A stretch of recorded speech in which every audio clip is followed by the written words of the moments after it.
Love pro wrestling? Then check out the WWE podcast. I've been watching wrestling for over 20 years, and that was one of the best matches I've ever seen. We produce 6 shows every week covering Raw, SmackDown, and AEW Dynamite. Just turn Roman heel. What is WWE waiting for? There's no other wrestling podcast that can match the passion and listenability like the WWE podcast. Check us out anywhere podcasts can be found.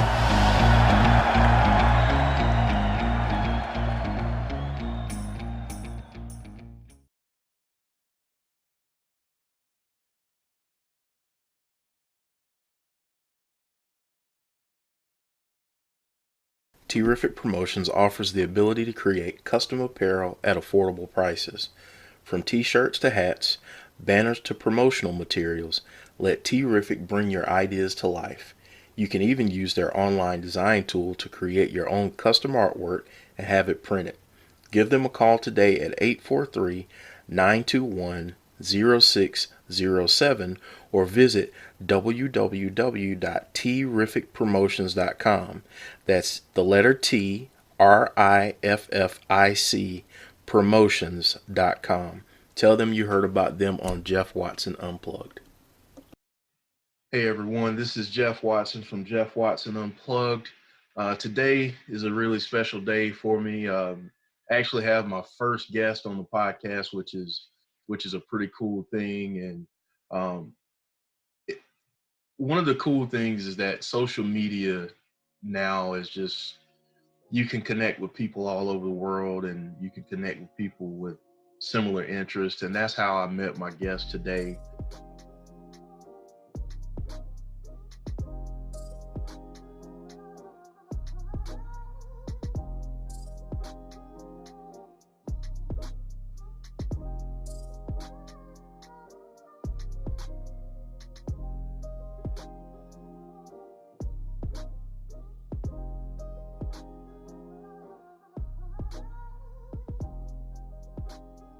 Joe Michalochick. How are you, my friend? I'm doing great, buddy. How about yourself? I am doing well. Want to kind of talk about how we met. We, both of us are very avid professional wrestling fans, and I think if I remember correctly, we were kind of interacting with some Bray Wyatt stuff, and kind of liked each other's tweets and that kind of thing. How do you remember us connecting on Twitter? Yeah, similar thing. As I've been connecting with so many people over the past 5 or 6 months, it's been great. I remember meeting you as well the same way.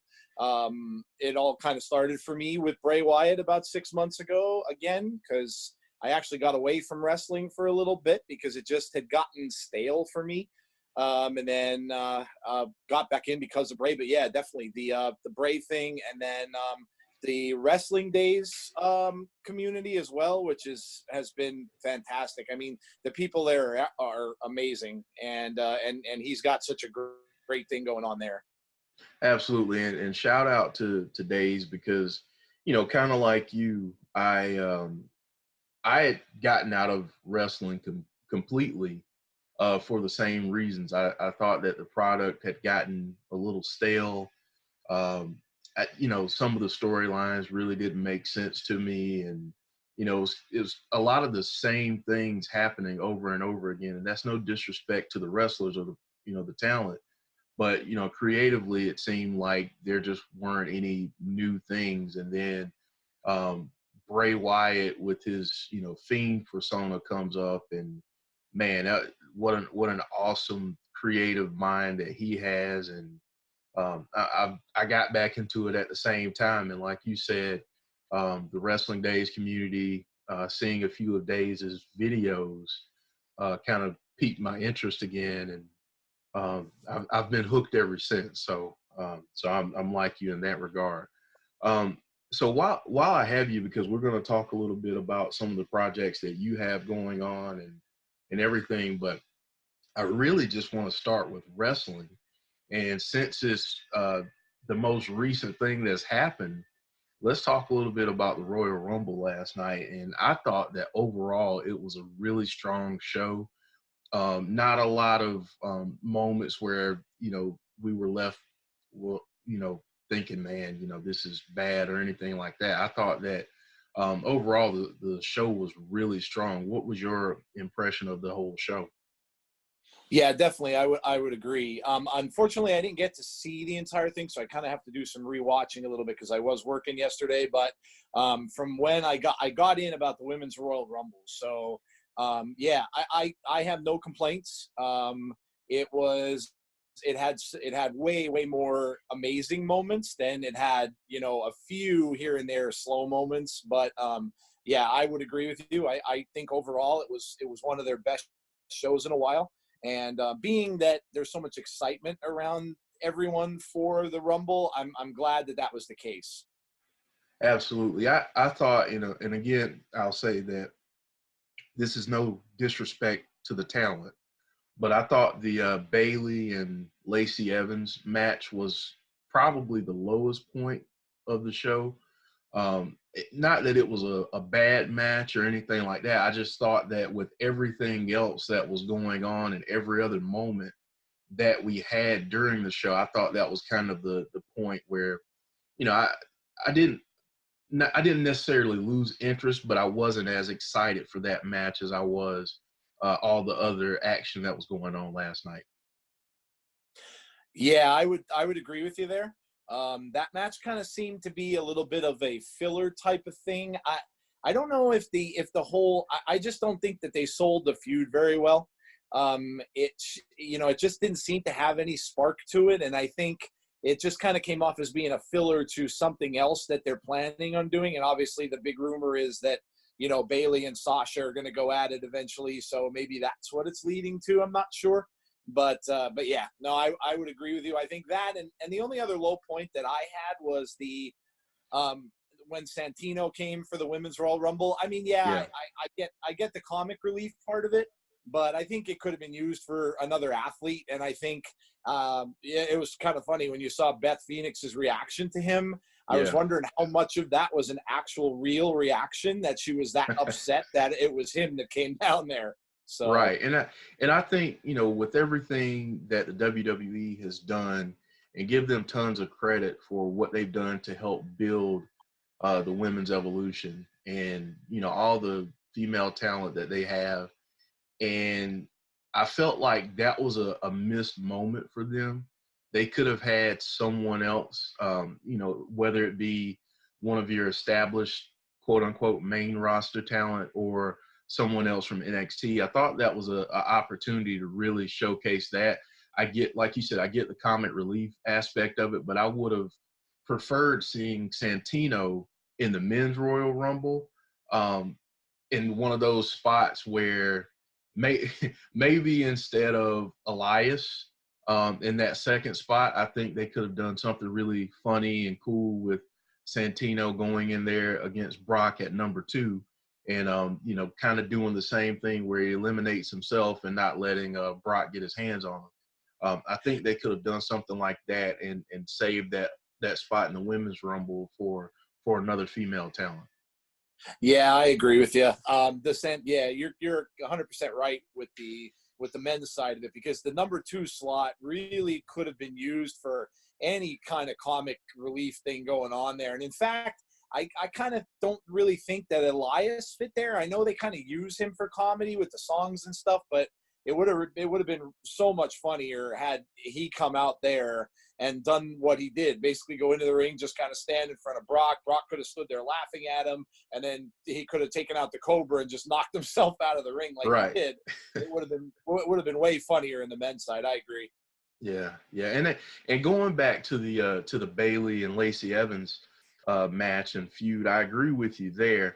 I think if their goal was to make Lacey a babyface and get her over with the crowd, I think mission accomplished there.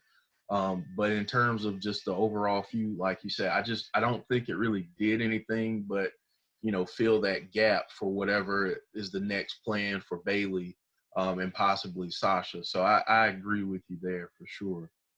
Yep. So the we won't go through every single match, but obviously the biggest moment last night was Edge returning, and we talked a little bit before we started recording, and I I'll say this, going back to wrestling days, I love watching the shows and pay-per-views with him. I have like a 3 or 4 screen setup, but I love watching those and seeing his reactions to those types of moments. I will say that this morning, my voice is not where it normally is, because I marked out so hard when Edge came out, when that "You Think You Know Me" hit and his music dropped, and then seeing him come out there, that moment for me is something that I will remember for the rest of my life.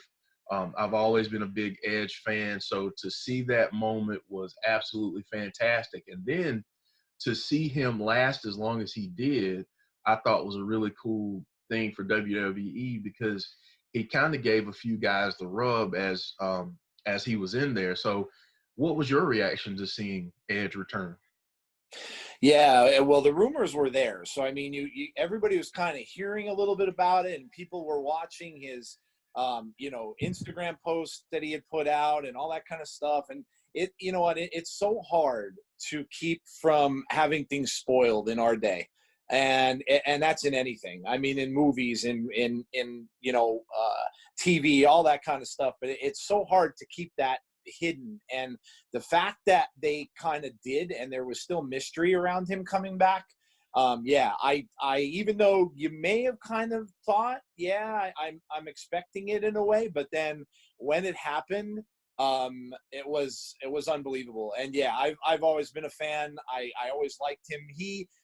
Even though he had such a good run and was, a champion for quite some time. And he always came off to me as almost kind of an underdog kind of a guy, because he wasn't, he doesn't look like Drew McIntyre. He doesn't look like Roman Reigns. He's not that prototypical champion like Hulk Hogan or, any of those wrestlers from days past that you would see in that body type. But yet, so he almost came off as being like he was kind of a grungy 90s kind of a guy, I guess you could say, maybe would be a good description. But that was an unbelievable moment. And of course, like you, I'm at the point where when I watch the show now, I actually just turn the sound off and I just have Days on in the background, even though his stream is a little bit behind the show. But I think the reason why I like him so much is because his reactions are genuine.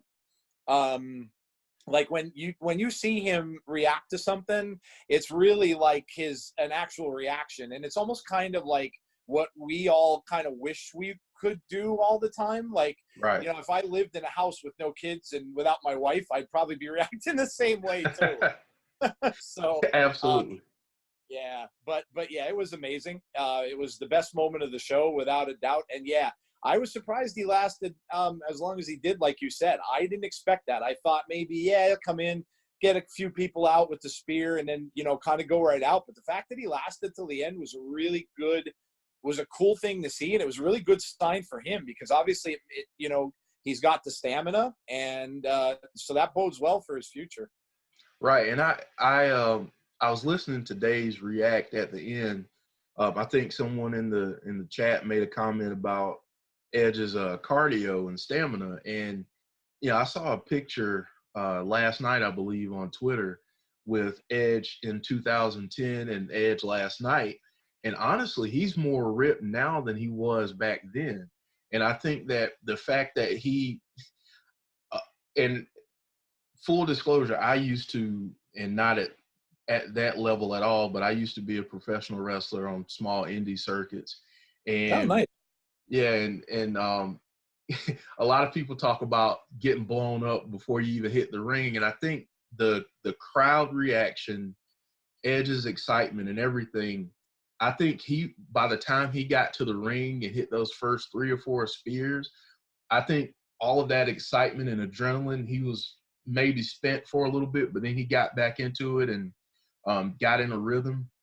And he's been away from the ring for so long. So to expect him to go out there and to, just go all day and not have any problems with wind or anything, I think was unrealistic. But I thought that the way he looks right now, he's in phenomenal shape. Yeah, I definitely agree. In fact, I was looking at. I listen to Busted Open Radio every now and then when I can, and I was looking at the comments last night from Bully Ray, and he made a comment about showing younger athletes and saying to the younger wrestlers, if you want to know what a pop is, you watch that entrance, because he said that was a pop, and he's 100% right. I mean, as soon as that music, the first part of that theme song hit, and you looked at the pictures from that crowd, I had a friend who was at the show last night. I put out a couple pictures that he took, and he said he's been to a bunch of events in his life, and he said he never heard a crowd react the way that they reacted to that. So he was there, and he said it was an unbelievable moment, and he said he just had to take it all in. But yeah, that was absolutely something for everybody to see, and for the future stars and future generations to look at, to see if you get something like that from a crowd, you're doing your job right. That's right. That's absolutely right. And I'm gonna this is a hot take. This is probably an unpopular opinion, but I much preferred Edge returning than CM Punk, especially in that spot.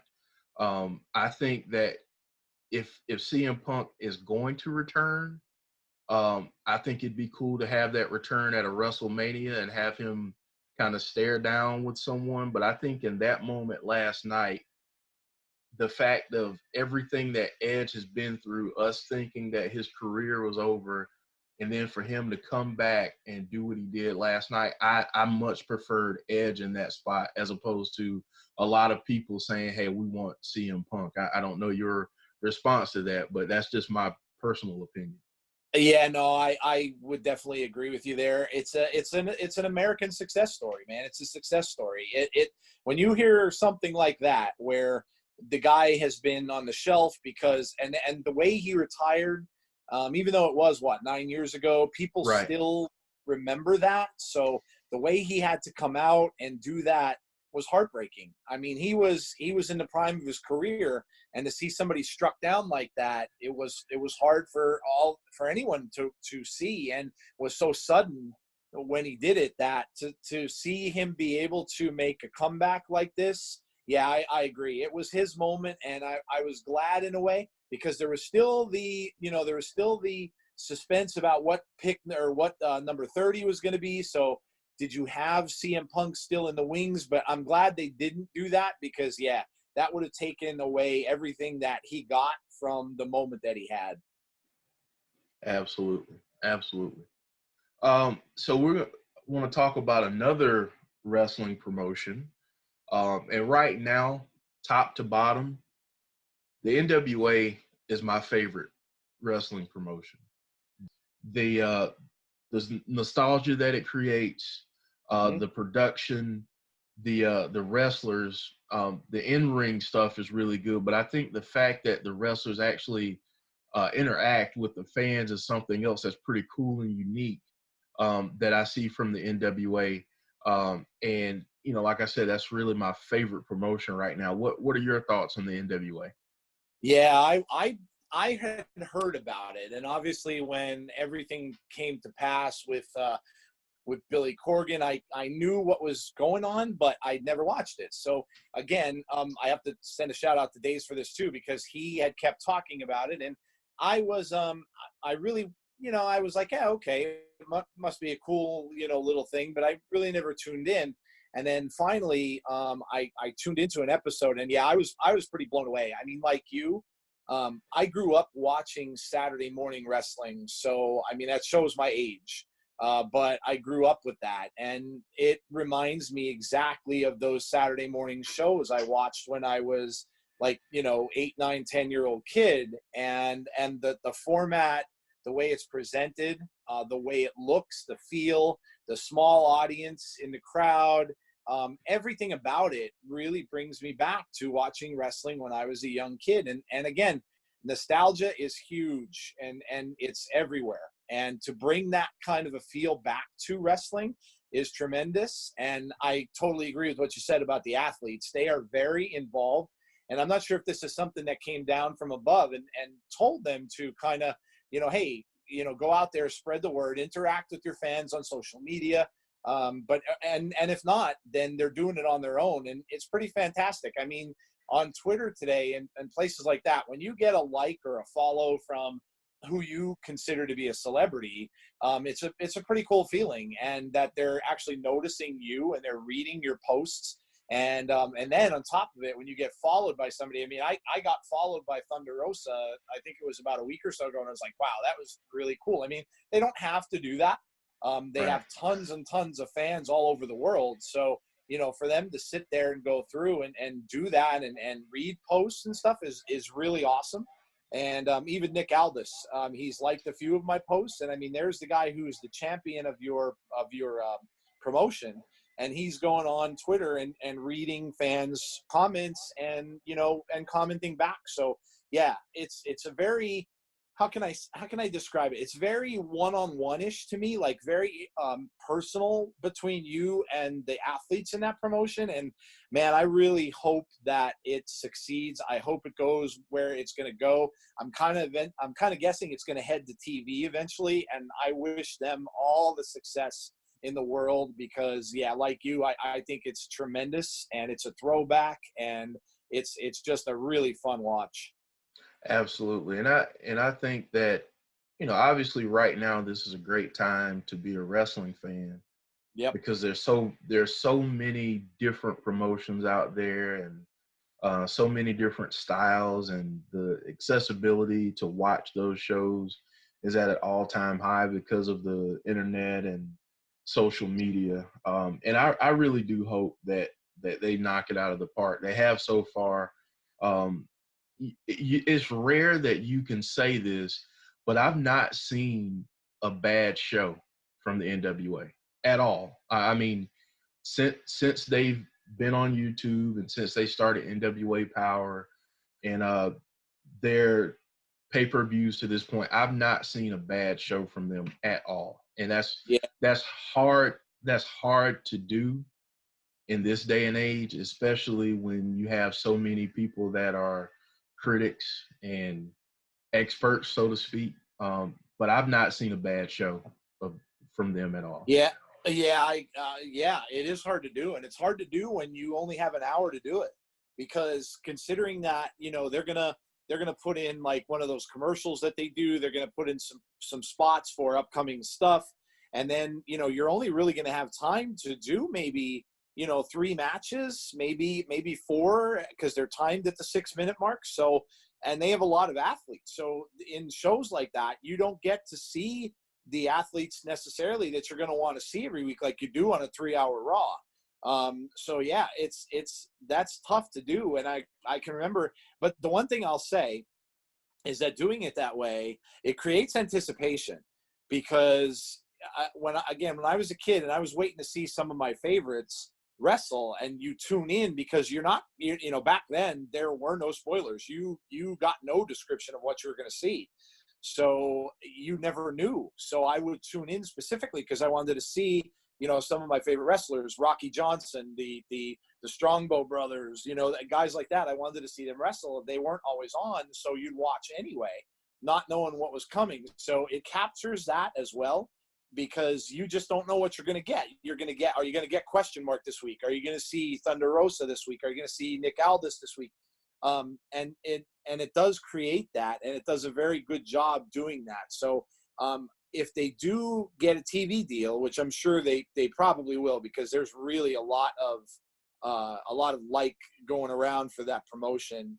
Are they going to switch it up? Are they going to make it longer? I'm not so sure they should, because I think it really works. I agree. I think what they're doing right now, that's what makes it so enjoyable, is that I think a lot of times with the WWE, we get fatigued with it because there's so much. I mean, you've got 3 hours of Raw.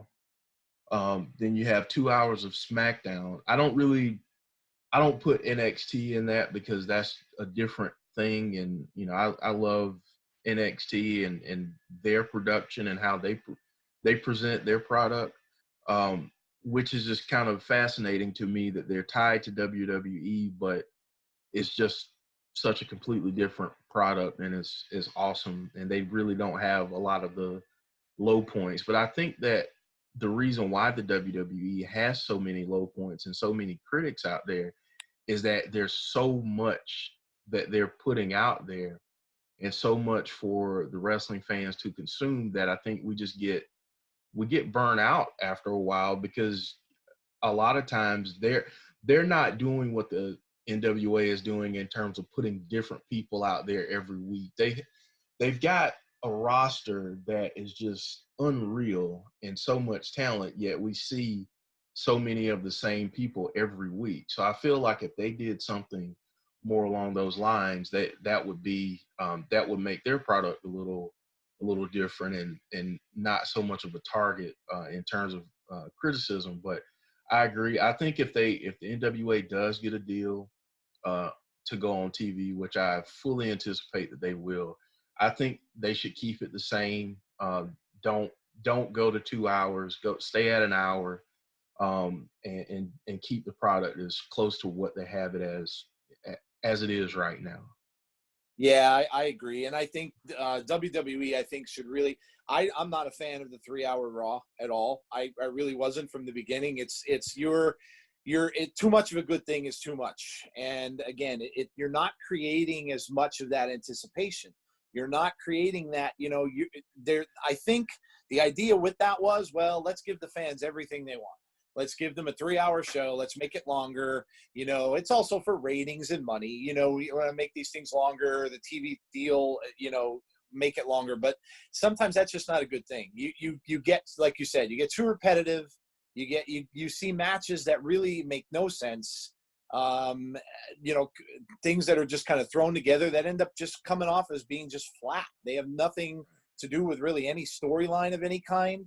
And they just kind of throw athletes out there. So, yeah, no, I agree. I think, the longest I think a wrestling show should really be is a 2-hour show at the moment.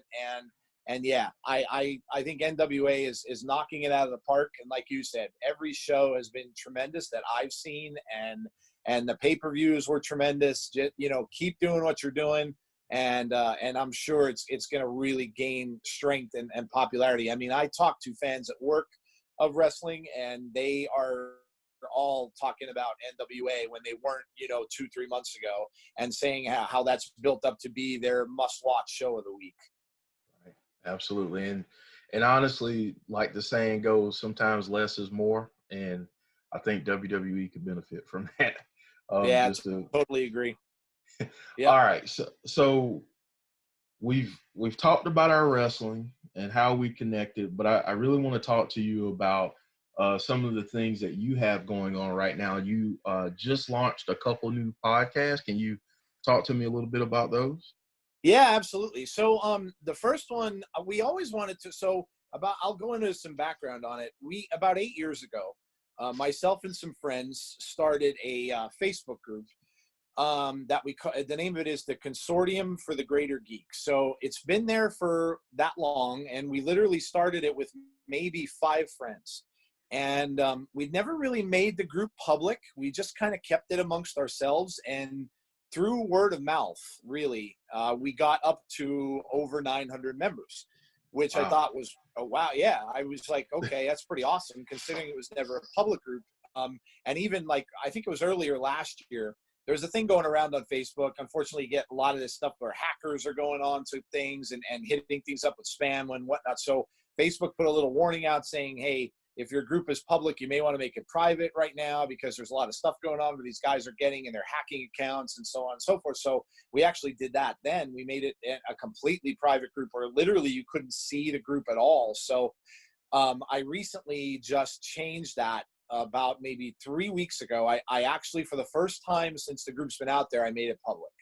And I thought to myself, we've got a good foundation. We've got a lot of good admins in the group, and who help me out and watch things going on. So I thought, you know what? I saw what Jody did with her Bray Wyatt group that they had, and how that blew up and got up to like 15,000 members on Facebook in really almost no time. So I'm like, you know what? Let me make the group public. And so we did that. And we're kind of bringing anyone and everyone who is interested in the material in, to explain what it is. It's really just a group for people who love topics like that. And we cover so many things from comic books, movies, films, sci-fi, fantasy, cosplay. We talk about conventions and stuff like that. We also have wrestling on there as well. We've got a bunch of people who are wrestling fans. So, in fact, one of our guys, who's one of my admins, like you, he was on a local wrestling circuit for a while. And he started his own thing where he's doing a gaming stream. And what he did was, years ago, I think there was a board game like Dungeons and Dragons out that was a wrestling based game. And and he, back then, I guess him and his friends went in there and created this fantasy wrestling league and made up all these superstars. So what he did was he got the latest version of 2K19 he had, and created all of these wrestlers that he made in this game, 10, 15 years ago. And now what he does is he runs his own wrestling events on 2K19. So he puts that on, and they'll sit there and they'll do commentary while they're playing out the matches. So I thought that was really clever. And That's he puts awesome. that on. Yeah, exactly. And he puts that on our group page along with his own streaming page. So we've got a lot of really cool people. And the one thing that I love about the group is that we are not we're not a drama group. We don't get into, heated arguments with each other and that kind of stuff. We have healthy discussions about things. And everybody's got their own thing that they love. And what I've seen in geek culture, like anything else, like it's, wrestling culture is the same way. But what I've seen is that, people will get behind things that they really, really like. And a lot of times that can create some controversy, but we pride ourselves on the fact that we're open to anyone who is into anything like that to come in. We'll post, myself, I kind of keep track of the news that's going on in a lot of these things. So let's say Comic-Con is happening, I will go on Twitter and I'll kind of check for breaking news, and I'll put that in the group as fast as I can get it there. And things like that. So I'm kind of the guy who does that, but then everybody else will go in and post various different things, from like funny memes to upcoming stuff that is going on locally or nationally, whatever. So it's just a great group that we have. And I thought, you know what, we never really got it out there. So I decided to, well, actually it was my oldest daughter's idea. She came up to me and she's like, Dad, you need to check out this software that they have on phones. It's called Anchor. So I did. And, being a 50-year-old guy, I work in technology, but I'm not as good with technology as I was in my 20s and 30s. So I need the easy stuff, and it was super easy to use. And I thought, you know what, I'm going to get the podcast out there for the group. And I did my first one last week, kind of just introducing the group, got myself introduced on there as well, and just kind of talked about what we are and where we came from. So that was my first one. And then the one I'm starting tomorrow actually is another thing I'm really excited for. And that's I called it I Lived the 80s. And I'm a huge 80s nut. And I mean, to the point of where, people will just ask me ridiculous questions about, music and things from the 80s, and I kind of just pull it out of the hat, and they're like, oh my God, I can't believe you know that stuff. But I joke with my wife, and I'm like, I'm just like a well of useless 80s knowledge. So I thought to myself, well, you know what? I know the topic, so what better thing to bring up than, have a podcast about it and bring people on. And I have a friend of mine that's going to be on it with me tomorrow, to just discuss things about the 80s. And our first episode is going to be all about MTV. and Okay. the music videos that changed the music industry. So we're going to discuss that in the first episode. So yeah, I'm excited. It's a new thing for me, and I really enjoy it. And I've gotten some already. A couple of people on Twitter reached out to me and said, "Hey, I listened to your the group cast. I loved it. Thought it was great. It was really cool. I had a guy from, and I think he's another wrestling guy. I wish I could remember his name offhand, or I mentioned it right here, but he's an NWA guy. I know that." And he reached out to me and he said, "Hey, I listened to your group's podcast on the way to work." And we got to talking a little bit. And here I looked at his Twitter page, and he was a former sports broadcaster for the California Angels. So Wow. yeah, so I was like, him commenting me, I'm like, "Hey, that's pretty awesome, man." I'll he said to me, "Oh, I really liked it. It flowed really well and everything." And I was like, "Wow, dude, I really appreciate that. That coming from a guy like that's worked in the business, that's really cool." So That's yeah, huge, man. That's yeah, huge. definitely. Yep, definitely. So I have to ask, are you also going to discuss 80s horror movies? Oh, without a doubt, buddy. Without a I, doubt. Uh, bec- I'm a slasher nut. As you know, I really, honestly, it's one of the reasons why I like The Fiend so much, because I've been looking to attach myself to a horror character for a long time again. Because yeah, I'm a big Friday the 13th guy. Love Jason. Grew up, loved that series. And I like them all. I like Halloween. I like, Texas Chainsaw Massacre. I've seen them all, love them all. And without a doubt, we will have an episode on 80s horror movies. yeah, I'm such a horror movie nut that people oftentimes just they're like, "Is that all that you watch?" Because I watch I watch everything from all the 80s stuff to any of the B horror movies that are out there now. I consume it all because I'm just a fan of the genre. And what got me started is some of those Friday the 13th movies in the 80s. And I was a young kid watching those movies and trying to hang out with my older cousins, and thought I was a tough guy. And the first couple movies I watched, I was a little scared and didn't really sleep through the night. But those but as I grew older, I just had more of an appreciation for those films. And that's another reason, like you said, that that's what drew me into the Fiend character. Because I mean, not only because of Bray Wyatt, I've been a huge fan of his for years, but anytime that you have Tom Savini in anything, I don't care what it is, I'm tuning into that. So the fact that he did the mask, and they designed some of his folks designed the mask for Bray Wyatt, I said, yeah, I gotta check this out. So yeah, Yeah.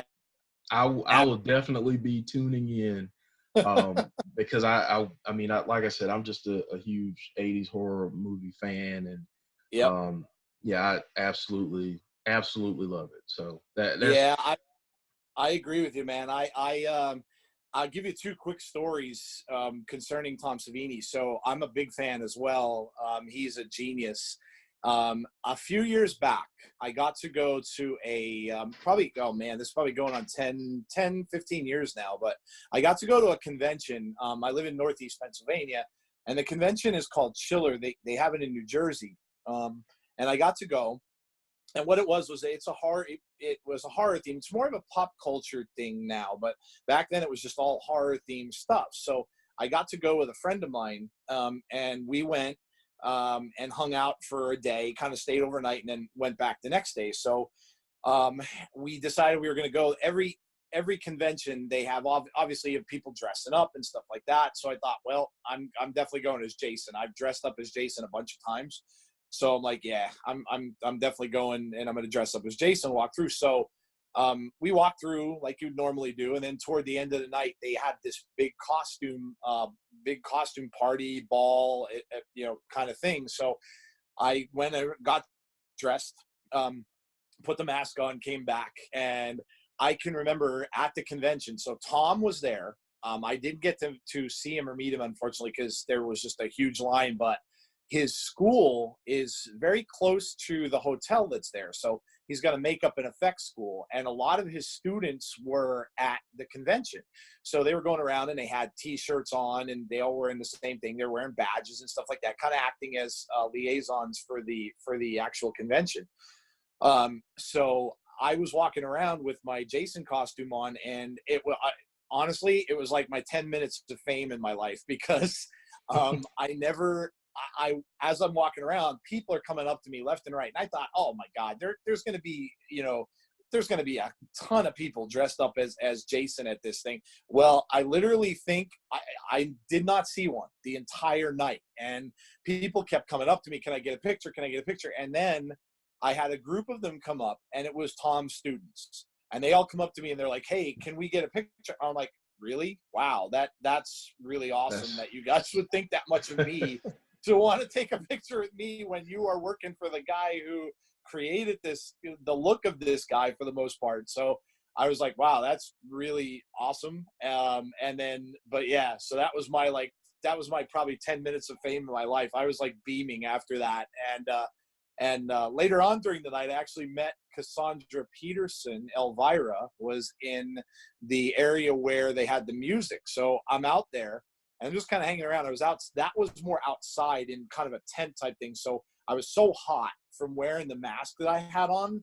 I went outside to just get a little bit of air, and I walked in there and I'm just looking around, and all of a sudden comes over to me and she says to me, she's like, hey. And I look over and I'm like, oh my God, Cassandra Peterson's talking to me. And I'm like, well, I'm like, what's up? And she's like, oh, nothing. You enjoying the convention, blah, blah, blah. So we just got to talking, and she was the nicest person you'd ever want to meet. And she's like, oh, hey, I dig the costume. Always loved the slasher films, blah, blah, blah. And oh man, it was amazing. And about maybe 5 years after that, I did get to meet Tom. He came to a local convention that we had about 20 minutes from my house. It was another little horror show, and he was there along with Kane Hodder, who played Jason. So the both of them were there, and I got to get pictures with both of them, which was fantastic. Kane is great, but when you take a picture with him, he will literally put his arm or his hand around your throat, and he tells you he's going to do it. And he squeezes. I mean, he doesn't just put his hand there. Like I'm standing there and he's choking me basically while we're taking the picture. I'm like, So, and Tom was awesome. I kind of just, again, like we were talking about with Edge, I kind of marked out meeting Tom, and I just told him what a genius I think he is, and how, growing up with that character and with the Friday 13 things and the zombie things that I would watch that he did, just telling him how I admired him and everything like that. And he was very down to earth. He's like, oh, he said, I'm just a guy who, loved drawing things and painting things, and I just got lucky. And I'm like, oh man, well, if that's the case, I'm like, you did an amazing job with getting lucky. So, but yeah, it's a fantastic, again, it's a great community of people. The people who I've met at conventions like that, and in different communities that I've been involved with that are horror fans are, again, they're fantastic people. Right. And I honestly think that it's a lot like the wrestling community. Yep. In the way that it's really tight knit, and and everyone kind of interacts with each other. So it's pretty cool to see that. And I had a friend of mine that went to a convention and met Kane Hodder, and he has the picture where Kane has his hands around his neck, and I'm like, dude, yep. at least you got a chance to get choked by Jason. That's awesome. What the other cool thing that I'll say about the horror community is, I was watching, I forget what I was watching. It might have been Hatchet. Have you seen that? Yep. Okay. Mm-hmm. One of my favorite horror movie guys, aside from Kane Hodder, is Tony Todd. Yep. And I was tweeting out about Tony Todd and how, he's awesome and all this stuff, and how I was watching the different movies and everything, and he actually followed me. Oh, that's awesome. And and not just followed me, but I mean, we on a lot of occasions we interact with each other. So it's kind of crazy how, I mean, some of these people, I mean, we talked about wrestling before, but these people that we look up to and consider, icons and idols, interact with you on a platform like that. So it's really cool to get that. So yeah, I'm really a big fan of horror. Like I said, hopefully when you record that episode or any episodes on horror, please know that I'm going to be listening. I'm going to listen anyway to all of them, but I'm definitely going to be keeping a special eye out for those. I'll tell you what I'll do, my friend. Since you were kind enough to have me on, I will, when we do the 80s horror movie one, I will reciprocate, and I will invite you on for that one. Oh man, I appreciate that. That's really awesome. I really anytime, appreciate that. Yeah. Anytime. Yeah, it's always great to talk to a fellow horror fan, because some people just kind of don't get it, and they never did. Like my parents, the fact that that I'm walking around dressing up as a guy in a hockey mask who kills people. I mean, my mom always was like, what are you doing? It's so funny because she'll see my Facebook stuff, and she'll see the pictures of the Fiend on my Facebook, and she's like, oh my God, why do you post pictures of that hideous guy on your Facebook all the time? And I'm like, Mom, you should be used to this by now. I mean, you grew up with me posting pictures of Jason all the time, so you should know by now that that's kind of who I am. But yeah, it really is. It's a great community of people. And they love what they love, and even though there's people out there that have criticized these films all through the decades and tore these films apart. I can remember Friday the 13th was famous for Siskel and Ebert, the movie critics back then used to bury them alive and just say, oh my God, these films are garbage, they're not even worth paying money to see. And but yeah, it's so great. I don't know if you caught it, but American Horror Story did, and I have never watched the show until this one, but this past season they did they called it 1984, and Yes. it was all based on slasher stuff. So I was like, and they borrowed so many things from all of the slasher movies. I loved it. I thought it was fantastic. Yeah, I'm a big fan of American Horror Story, and hadn't watched it in a couple seasons because I forget which season I stopped on, but I was just like, it's kind of stale. Like, I'm just gonna take a break from it. But as soon as I heard that they were doing that, I said, yeah, I'm gonna check that out, and watched every episode. Absolutely loved that season. Like you said, they borrowed so many different things from different movies from that period, and I thought it was a really good season. Really enjoyed it, and honestly, they took a couple things from like Richard. I think Richard Ramirez, is that his name? Yeah. I thought that was fascinating too. So yeah, so definitely that was a great season of that show. So yeah.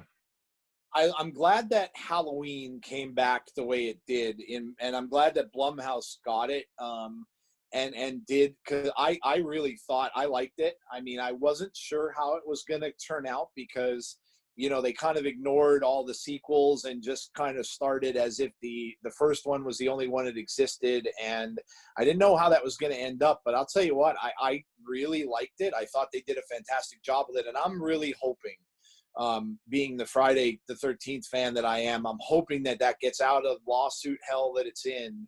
And I'm hoping somebody gets the property that is going to do something with it, because I'd love to see a company like Blumhouse or another company like that does these horror films today get a hold of that license and really be able to go somewhere with it, similar to how they did the latest Halloween film. Absolutely. And one of the rumors out there was that of all people, LeBron James is trying to bring that project to life. And I wasn't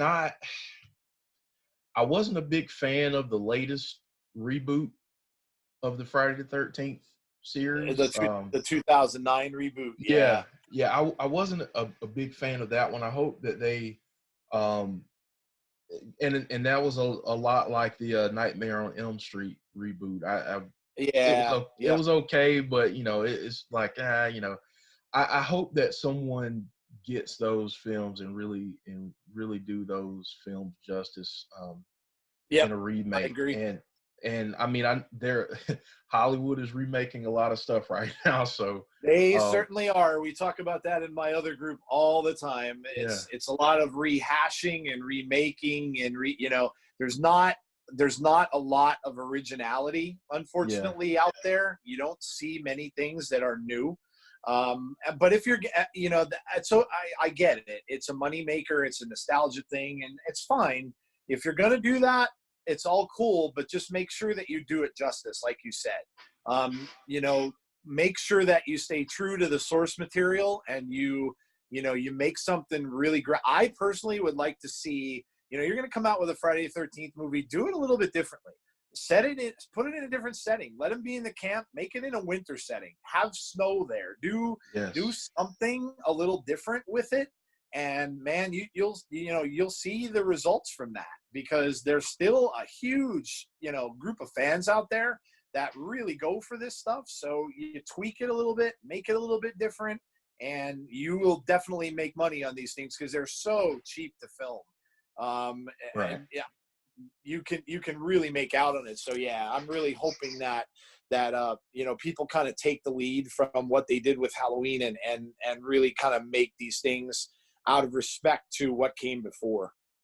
Absolutely. And one of the I actually really like the Child's Play remake for that reason. I know some people didn't really like it, but I like the aspect of it being a technological spin to it, Right. as opposed to what it was before. And I thought it was really, I really liked it. I thought the story was really good. I thought the gore and the violence was really good. The fact that Mark Hamill was voicing Chucky was awesome.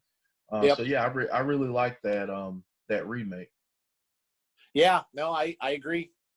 You modernize it a little bit, and I think one of the big things that people would think, well, that's an 80s thing. Who's going to believe there's a possessed, doll that's running around trying to and it was always kind of a hard thing to grasp. So if you change it and update it, and like you said, it's a technology type thing. So they kind of even incorporated a little bit of that Five Nights at Freddy's game into that, where, there's these stuffed mascots that are going around attacking people. So you bring in some tech and update it a little bit. Yeah. I mean, it definitely improved it. And Mark Hamill is fantastic. I agree with you. His voice work, oh man.